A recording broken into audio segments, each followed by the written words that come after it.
কেউ পারবে না আপনাকে নিঃস্বার্থভাবে ভালোবাসতে। আপনি দেখবেন, পরীক্ষা করেন, যারাই ভালোবাসে দেখবেন ওর পেছনে স্বার্থ আছে। আমি নিজে দেখেছি, আমার শ্বশুর শাশুড়ি আমাকে ভালোবাসে, কিন্তু যতটুকু ভালোবাসে কোন জিনিস যদি একটু কম হয় তার চাইতে খোটা দেয় বেশি। এই কথা বলছেন এখন।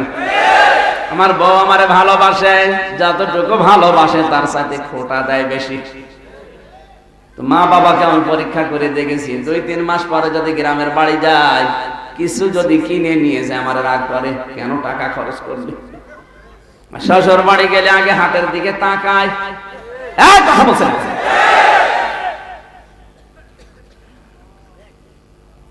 হাজারো পরিবারে শুধুমাত্র স্ত্রীর এই ছোট মনের কারণে পরিবারটা জাহান্নাম হয়ে গেছে।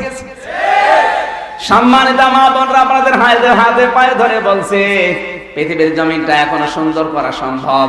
আপনি মনটা উদার করেন, তারপরে শুধু পুত্রবধূ গুলো ফাতিমাতুজ জাহরার মতো হলে হবে না।